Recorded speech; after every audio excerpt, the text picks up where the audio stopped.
Hello વિદ્યાર્થી મિત્રો, આપ સૌનું આપણી આ યુટ્યુબ ચેનલ પર હાર્દિક સ્વાગત છે।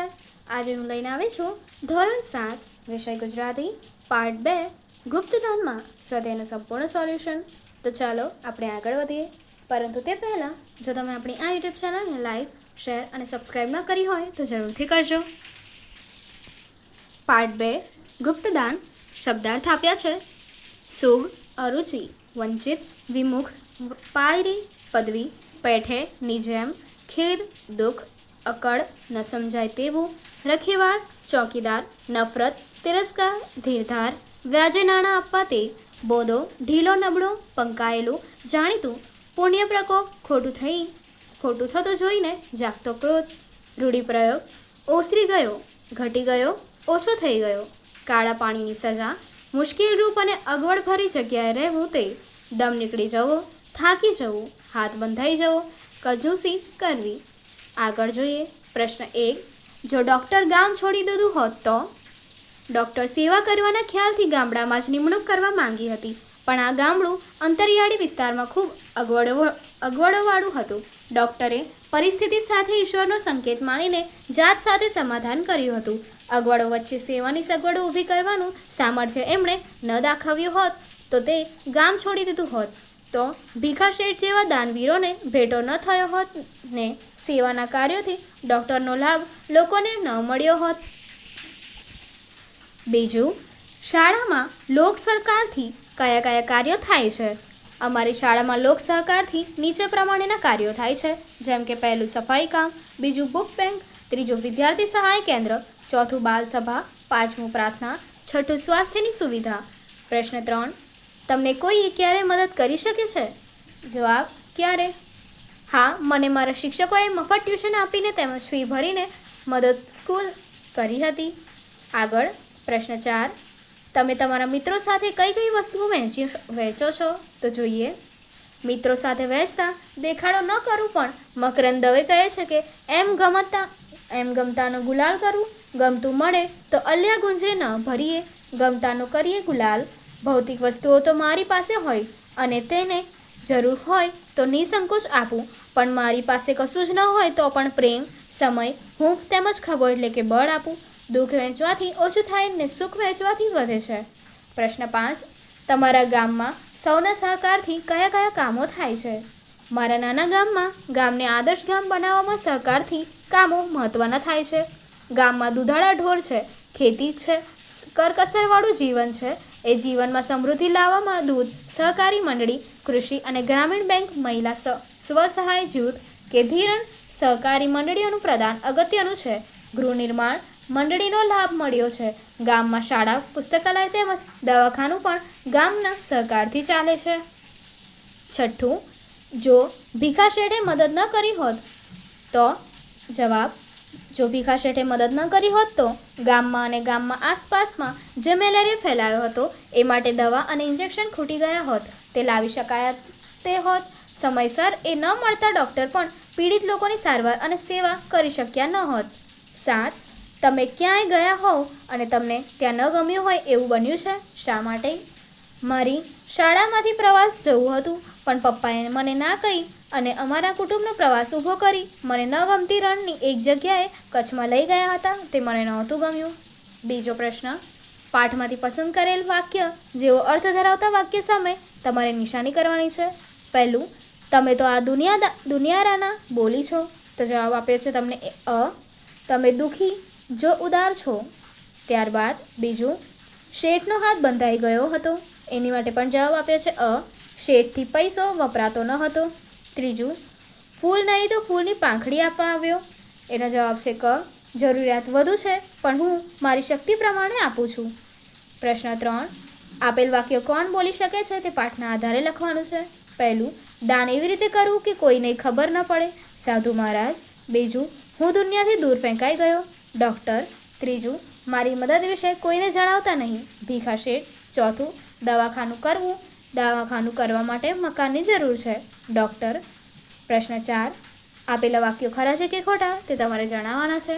પહેલું, ભીખા શેઠ કંજૂસ હતા, ખોટું છે। ત્યારબાદ બીજું, ડૉક્ટરને લાગ્યું શેઠ અન્યાય કે એમણે કર્યો છે, વિધાન ખરું છે. ત્રીજું, ભીખા શેઠે ડૉક્ટરને ફાળામાં એક પણ રૂપિયો ન આપ્યો, વિધાન ખોટું છે. ચોથું, શેઠાણી પણ શેઠને કંજૂસ જ માનતા હતા, વિધાન ખરું છે. પાંચમું, ડૉક્ટરને ગામમાં બધી જ સગવડ મળી રહેતી હતી, વિધાન ખોટું છે. પ્રશ્ન 5, નીચેની ઘટનાઓને યોગ્ય ક્રમમાં લખવાનું છે. પહેલું, મારી ગંગાપુરમાં ડૉક્ટર તરીકે નિમણૂક થઈ. ત્યારબાદ બીજું, મેં ગામમાં મારું મન મનાવી લીધું. ત્યારબાદ ત્રીજું, ભીખા શેઠની મદદથી મારું દવાખાનું ચાલુ થયું. ચોથું, શેઠનું વર્તન મને અકળ લાગ્યા કરતું. પાંચમું, ગામમાં મેલેરિયાનો પવન વાયો. છઠ્ઠું, ભીખા શેઠ ગામ લોકો માટે મદદ કરવા મારી પાસે આવ્યા. પ્રશ્ન 6, કૌંસમાં આપેલા શબ્દોમાંથી યોગ્ય વિકલ્પ પસંદ કરી ખાલી જગ્યા પૂરવાની છે. તો તમને અહીં આપ્યા છે એ પ્રમાણે જોઈએ. પહેલું, ઘરમાં બધી વસ્તુઓ તમને અહીંયા કૌંસમાં આપ્યું છે લગર વગર એટલે કે અવ્યવસ્થિત થઈ પડી હતી. ત્યારબાદ બીજું, એમની વાતો ભીખા શેઠને ખડખડાટ એટલે કે જોરથી હસી પડ્યા. ત્યારબાદ ત્રીજું, ભીખા શેઠ દવાખાનામાં પ્રવેશ્યા એટલે કે દાખલ થયા. ચોથું, ભીખા શેઠની વાત આખા ગામે સહર્ષ સાથે વધાવી લીધી એટલે કે આનંદ સાથે વધાવી લીધી. પાંચમું, ગામ લોકો હકારમાં માથું ડોલાવીને અનુમોદન એટલે કે સંમતિ આપતા હતા. પ્રશ્ન 7, ફકરામાં જરૂરી સુધારા કરી ફરીથી લખો. મારા ગામ નાનકડું છે. ગામનું નામ ચેતનગઢ છે. તે દરિયા કિનારે આવેલો છે. ગયા સપ્તાહે ખૂબ પવન ફૂંકાશે. ઘણા ઝાડ પડી ગયું. દરિયાઈ તોફાને ઘણું નુકસાન કર્યું. સરકાર તપાસ કરાવ્યો. હવે પછી બધાને રાહત આપવામાં આવી. યોગ્ય ફકરો જોઈએ. મારું ગામ નાનકડું છે. મારા ગામનું નામ ચેતનગઢ છે. તે દરિયા કિનારે આવેલું છે. ગયા સપ્તાહે ખૂબ પવન ફૂંકાયો હતો. ઘણા ઝાડ પડી ગયા હતા. દરિયાઈ તોફાને ઘણું નુકસાન કર્યું. સરકારે તપાસ કરાવી. હવે પછી બધાને રાહત આપવામાં આવશે. પ્રશ્ન 8, ઉદાહરણ મુજબના વાક્ય લખવાના છે. ઉદાહરણ જોઈએ. સ્ટેશનથી ગંગાપુર જવા માટે ન મળે મોટર બસ કે ન મળે ગાડું. રણમાં ન મળે પાણી કે ન મળે છાંયડો. તે જ રીતે પહેલું, સૂવા માટે ન મળે ગાદલું કે ન મળે સાદડી. બીજું, મારા મિત્ર સુરેશને ન આવડે ગણિત કે ન આવડે વિજ્ઞાન. ત્રીજું, મારો નાનો ભાઈ પર ખરો છે. ન પોતે ભણે છે કે ન મને ભણવા દે છે. આગળ 9, સંવાદ પૂર્ણ કરવાનો છે. પહેલું, પાર્થ કહે છે, અરે યાર કૌશિક શું કરે છે? કૌશિક કહે છે, ગણિતના દાખલા ગણું છું. પાર્થ કહે છે, વાહ ભાઈ વાહ, તું અને ગણિત? કૌશિક કહે છે, હા કેમ? ગણિત મને ખૂબ ગમે છે. પાર્થ કહે છે, મૂકને ગણિત બાજુમાં, તારે બજારમાં આવવું છે. કૌશિક કહે છે, બજારમાં? કેમ? પાર્થ કહે છે, અરે મિત્ર, મોબાઈલનું ચાર્જર લેવું છે. કૌશિક કહે છે, ચાર્જર તો મારે પણ લાવવાનું છે. પાર્થ કહે છે, તો ચાલ તું પણ ખરીદજે. કૌશિક કહે છે, લે હું સાયકલ લઈને હમણાં જ આવું છું. પ્રશ્ન 10, આપેલ ચિત્રમાં બંને પાત્રો વચ્ચે શી વાતચીત થતી હશે અનુમાન કરી લખવાનું છે. તમે ચિત્ર અહીં જોઈ શકો છો. સ્ત્રી કહે છે, અરે તમને દવાખાને દાખલ કરેલા એ સાંભળીને તમારી તબિયત જોવા આવી છું. પુરુષ કહે છે, જે થવાનું હોય છે એ થાય જ છે. બહેન, દવાખાનેથી કાલે રજા આપી છે. બચી ગયો અત્યારે સારું જ છે. સ્ત્રી કહે છે, ખરેખર બચી ગયા ભાઈ. મેં તો સાંભળ્યું ત્યારથી જીવ ઊંચો થઈ ગયો હતો. તમારા બનેવીને કહ્યું તમે કામમાં હો તો ભલે હું તો આજે જઈ આવું. ભાભીને ફોન કરીને બધું જાણ્યું. પુરુષ કહે છે, મુન્નો એની વહુ ફરાવા ગયા છે. તારી ભાભીએ ના પાડી કે તમે ગાડી ના ચલાવો, ઉબેર કરી જાઓ. પણ હું માન્યો નહીં અને ગોતા આગળ ખૂબ ટ્રાફિક હતો ત્યાં. સ્ત્રી કહે, ત્યાં સાચવવું પડે એવું છે. પુરુષ કહે, હું તો સલામત રીતે ચલાવતો હતો પણ મારી આગળના વાહનવાળાએ બાઇકવાળાને બચાવવા જતાં બ્રેક મારીને મારી ગાડી એની ગાડી સાથે જોરથી અથડાઈ. મારી ગાડી પાછળ બીજી ગાડી અથડાઈ.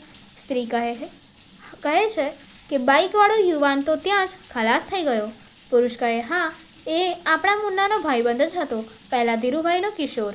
સ્ત્રી કહે, ઓહ ધીરુ કાકાનો, રામ રામ. પુરુષ કહે, હમણાં તો એના લગ્ન થયા હતા.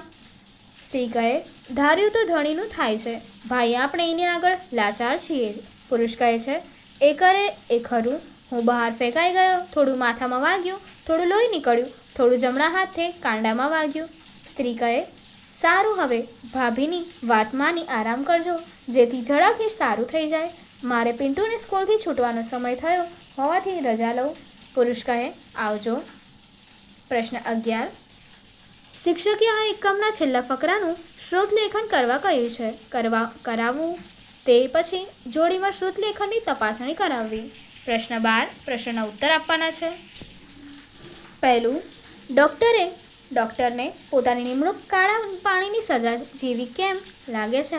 તો જવાબ, ડૉક્ટરની જે ગામમાં નિમણૂક થઈ તે ગામ સ્ટેશનથી 16 કિલોમીટર દૂર હતું. ત્યાં ન મળે બસ કે ન મળે ગાડું, નદી નાળાઓવાળો રસ્તો, ઘોડા પર સામાન મૂકીને આવ જાવ કરવી પડે. ટપાલની તકલીફ અઠવાડિયામાં 3 દિવસ આવે. તેથી ડૉક્ટરને પોતાની નિમણૂક કાળા પાણીની સજા લાગી. બીજું, ભીખા શેઠ કોને મિથ્યામોહ માનતા હતા? જમણા હાથે કરેલા ધનની ડાબા હાથને પણ ખબર ન પડવી જોઈએ, એવું એક સાધુએ ભીખા શેઠને કહેલું. એટલે જ્યારે શેઠાણીએ એમને કંઈક નામના કરવાનું કહ્યું ત્યારે ભીખા શેઠને એમ કરવામાં મિથ્યામોહ જ લાગતો. ત્રીજું, ડૉક્ટર સાહેબે ભીખા શેઠને કેમ કંજૂસ માની લીધા? ભીખા શેઠ દુકાનદાર હતા, ધીરધારનો ધંધો કરતા હતા, ધનવાન હતા, પણ પાઈ માટે મરી જતા હતા. ગામમાં મેલેરિયા ફેલાયો. સરકારી દવાખાનામાં દર્દીઓના પ્રમાણમાં દવાઓ ઓછી હતી. આથી ડૉક્ટર સાહેબે ગામના આગેવાનોને મદદ કરવા ભેગા કર્યા. સૌ એકબીજાની સામે જોઈ વિખેરાઈ ગયા હતા. ત્યારે ભીખા શેઠ પણ કંઈ જ ન બોલ્યા. તેથી ડૉક્ટર સાહેબે ભીખા શેઠને કંજૂસ માની લીધા હતા. પ્રશ્ન 4. ભીખા શેઠ સાદગીથી રહેતા હતા તેનું પોતે કયું કારણ આપે છે? ભીખા શેઠ જીવનમાં સાદગીથી જીવે છે, કરકસર કરે છે. તેનું કારણ આપતા તેઓ કહે છે, ગરીબાઈમાંથી સડતા લોકોને જોઈ હું મોજ શોખ સી રીતે કરી શકું? તેમને શરીર ઢાંકવા ગાભોય ન હોય ત્યાં હું નવા લુગડા શી રીતે પહેરું? જેને ખાવાનું ન મળતું હોય ત્યાં હું ગળ્યું કેવી રીતે ખાવા બેસું? પ્રશ્ન 5. આ એકમમાં તમને સૌથી વધુ કયું પાત્ર ગમ્યું અને કેમ? આ એકમમાં મને ભીખા શેઠનું પાત્ર ગમ્યું. ભીખા શેઠ કરકસરિયા છે, સાદગીથી જીવે છે, કંજૂસ લાગે છે, પણ એમનું હૃદય કરુણાથી ભરેલું છે. કીર્તિની ક્યારેય ઈચ્છા રાખી નથી. ગુપ્ત રીતે દાન કરે છે. તેથી મુઠ્ઠી ઊંચેરા ભીખા શેઠ મને ગમે છે. છઠ્ઠું, શેઠાણીને ભીખા શેઠ શા માટેનો મત હતો? શેઠાણી ભીખા શેઠ માટે પોતાનો મત આપતા કહેતા કે તમારી પાસે ધન છે તો કંઈક કામમાં એટલે કે કંઈક નામના કરો, પુણ્યદાન કરો, સદમાર્ગે વાપરો. પ્રશ્ન 7. ગંગાપુર વિશે 5-7 વાક્યો લખો. ગંગાપુર રેલવે સ્ટેશનથી 16 કિલોમીટર દૂર છેવાડાનું ગામ છે. ત્યાં આવવા જવા ન મળે, બસ નક્કી ન મળે, ગાડું ઘોડા પર જવું પડે, નદી નાળાઓવાળો રસ્તો, અઠવાડિયામાં 3 દિવસ ટપાલ આવતી હતી. લોકોને માટે આરોગ્યની પણ સુવિધા ન હતી. આમ ગંગાપુર સાવ પછાત ગામ હતું. પ્રશ્ન 13. ડૉક્ટર અને ભીખા શેઠના સંવાદ લખો અને ભજવો. ડૉક્ટર કહે છે, વંદન શેઠજી, આ ગામમાં સરકારે મારી ડૉક્ટર તરીકે નિમણૂક કરી છે. અહીં નથી તો દવાખાનાની અલાયદી, જગ્યા કે નથી કશે રહેવાની સગવડ. આપનું નામ સાંભળીને મળવા આવ્યો છું. મને એ માટે કંઈક મદદ મળે, લોકસેવાનું કામ છે. શેઠ કહે છે, હું તો એમાં શી મદદ કરી શકું, પણ હા, દવાખાના માટે ચોરા પાસે ઓરડી છે ને, એક રહેવા માટે મારા મકાનનો મેળો ખાલી કરી આપું. આપ ત્યાં રહી શકો. ડૉક્ટર કહે, ભલે શેઠ, એટલું થાય તોય ઘણું. શેઠ પોતાના મકાનનો મેળો ડૉક્ટર પાસે ખાલી કરી આપે છે. ડૉક્ટરને થોડા દિવસમાં શેઠનું વર્તન અકળું લાગ્યું. શેઠ પૈસાદાર હતા પણ કંજૂસ હતા. મેલેરિયાનો ભારે વાવડ ફેલાયો. દવાને ઇન્જેક્શન લાવવા ગામ લોકોને ભેગા કર્યા. કોઈએ કંઈ આપ્યું નહીં. ભીખા શેઠ પણ હાથ ખંખેરી ઊભા થઈ ગયા. પણ એ દિવસે એવું બન્યું. શેઠ કહે, ડૉક્ટર સાહેબ, એક કામે આવ્યો છું. ડૉક્ટર કહે, ડૉક્ટરને થયું કે આ કંજૂસ શેઠ પોતાના સ્વાર્થનું કામ લઈને આવ્યા હશે. બોલો ને. શેઠ કહે, તમે આજે બપોરે મદદ બાબતમાં વાત કરી હતી ને, હું ફૂલ નહીં તો ફૂલની પાંખડી આપવા માટે આવ્યો છું. ડૉક્ટરના હાથમાં 100 રૂપિયાની નોટો મૂકી. શેઠ કહે, પણ આમાં એક શરત છે, તમારે કોઈને કહેવું નહીં કે મેં તમને મદદ કરી છે. ડૉક્ટર કહે, કેમ, એમાં શું વાંધો છે? તો બીજા પણ આપવા ખેંચાય ને. શેઠ કહે, મને એ પસંદ નથી, એટલા માટે ગામ લોકો વચ્ચે હું કંઈ બોલ્યો જ નહોતો. એ લોકો જો ફાળો કરતા હશે તો હું તેમાં પણ તેમના જેટલી રકમ ભરીશ. શેઠે વાતમાં કહ્યું, હું તો આ બાબતની કોઈની આગળ વાત કરતો નથી, પણ તમે બહુ કહો છો તો કહું છું કે કરકસર કરું છું, એટલે તમને પણ થતું હશે કે શેઠ કંજૂસ છે. પણ આજુબાજુના લોકો ગરીબાઈમાં સડતા હોય ત્યાં હું કઈ રીતે મોજશોખ કરી શકું છું? તેમને શરીરને ઢાંકવા ગાભોય ન મળતો હોય તો હું કેવી રીતે નવા લુગડા પહેરી શકું છું?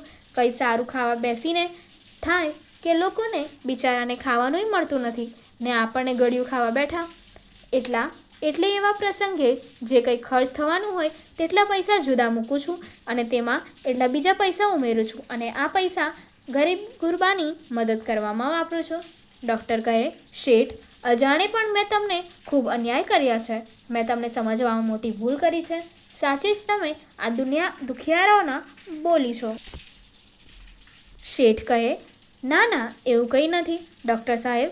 ખરું જોતા તો જે લોકોનું છે તેમને પાછું આપું છું. મારા બાપ દાદા એ આ લોકો પાસેથી કમાયા હશે ને?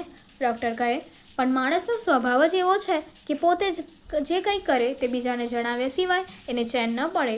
તમે તો. શેઠ કહે, એ તમારું કહેવું ખરું છે.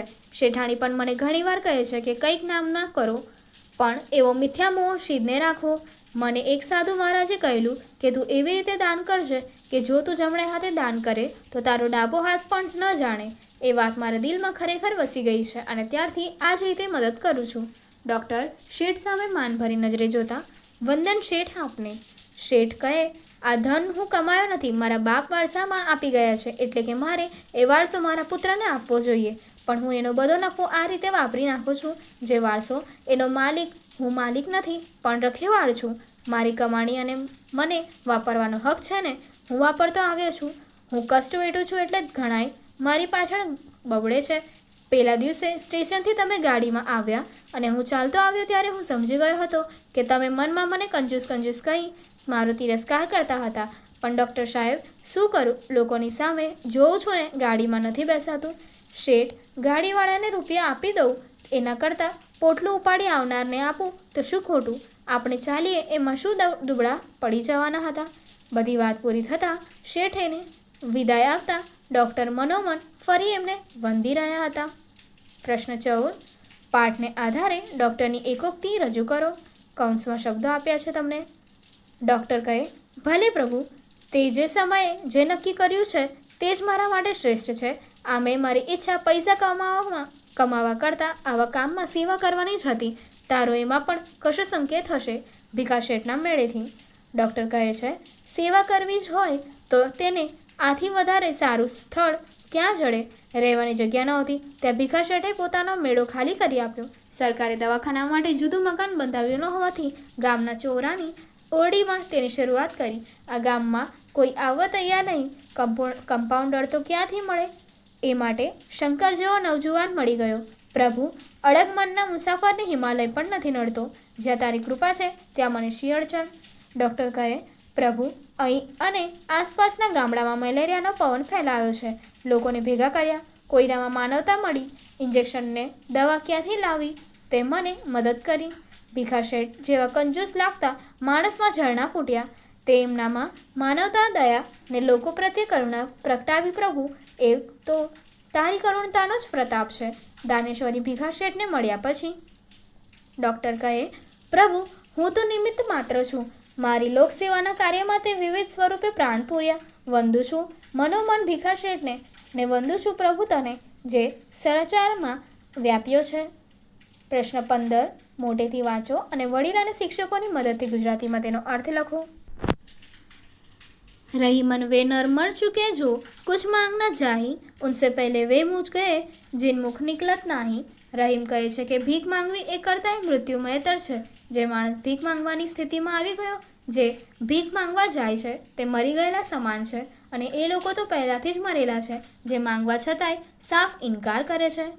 जो दान कर्तव्य समझकर बिना किसी का उपकार की भावना से उचित स्थान में उचित समय पर और योग्य व्यक्ति को ही दिया जाता है उसे सात्विक दान कहा जाता है. જે દાન કર્તવ્ય સમજીને કોઈ પણ ઉપકારની ભાવના વિના યોગ્ય વ્યક્તિને યોગ્ય સમયે યોગ્ય જગ્યાએ આપવામાં આવે છે તેને સાત્વિક દાન કહે છે. પ્રશ્ન 16. આપેલા વિષય પર 2 જૂથ પાડીને ચર્ચા યોજો. તમે કઈ બાબતમાં કરકસર કરશો? બાબતમાં કંજુસાઈ કરશો.